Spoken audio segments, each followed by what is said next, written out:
This screw, basically you can move the wall. And then when you move the wall, there was like one stairs, narrow stairs that leading to special room which was underground. And there was like this big grinding machine where they used to grind the body. And this room was actually torturing chamber.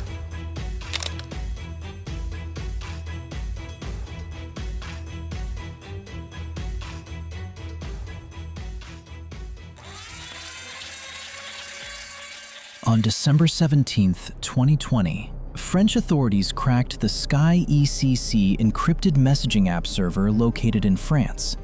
Sky ECC was a subscription-based messaging platform developed by the Canadian company Sky Global. Authorities secretly read over 2 million messages. Among those messages, a horror story was discovered unfolding in Serbia. And this is the chilling story about Serbia's human slaughterhouse. Organized crime in Serbia is currently dominated by powerful clans involved in international drug trafficking, extortion, and human smuggling, often through complex ties to state structures and football hooligan groups. 3 primary gangs are operating in the region: the Kavac clan, the Skaljari clan, and the Principi. The Kavac and Skaljari clans are locked in a brutal war, with the Principi gang serving as the Kavac's primary allies.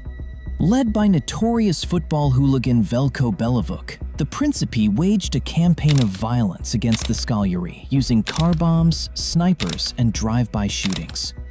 However, every murder left a body, and every body was a piece of evidence. To solve this, Belivuk's group adopted a chilling motto: no body, no crime.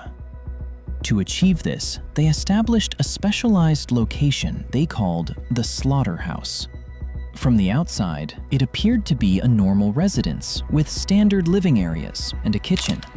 It was designed to lure victims under pretenses, such as business meetings or peace talks, before they were never seen again.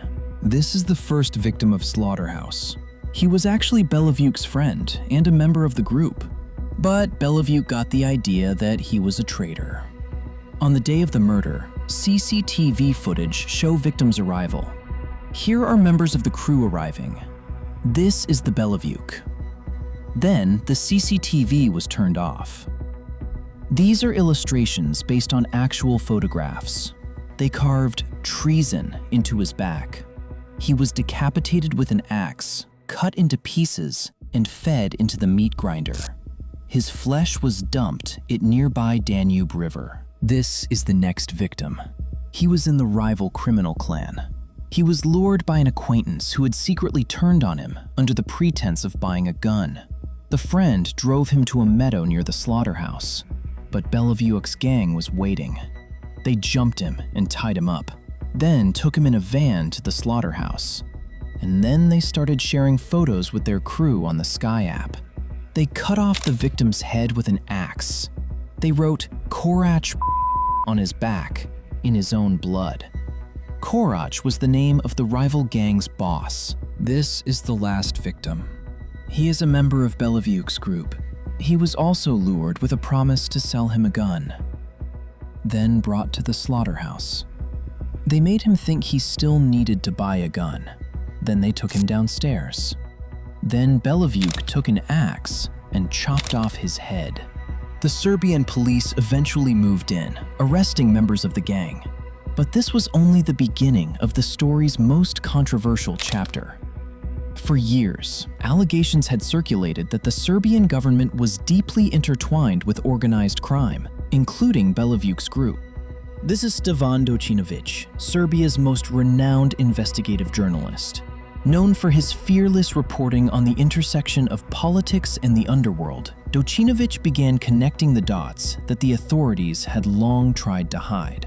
In 2017, 3 years before the Slaughterhouse murders, an assassination occurred in the heart of Belgrade. The police arrested Belivuk for his involvement in the crime and seized his phone.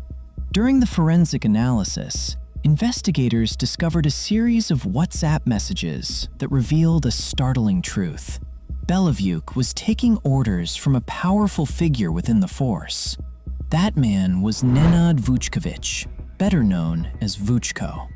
As one of the top-ranking officials in the Serbian police, Vučko served as the bridge between the state and the hooligan underworld, effectively managing Belivuk's group from the inside. One of the messages he is telling Belivuk. Gendarme is telling to Belivuk, imamo jake pozicije, brate. Imaš mene u 10 ljudi sam u policiji, a tu sam na usluzi non-stop. Vučko was effectively the boss of Belivuk's group, providing direct instructions on which targets to strike, which conflicts to engage in, and which to avoid. But the trail didn't stop with Nenad Vučković. It went much deeper. In the recovered messages, Vučko frequently mentioned a woman named Diana. She was officially General Secretary of the Police, which means literally right-hand man of the Minister of Police himself. And when he was communicating with Belivuk, he will say that Diana, or D, using the first letter of her name, wants you to do this, or she wants you not to do this. So literally, he was just passing her commands to the Belivuk. And that's completely clear from the messages.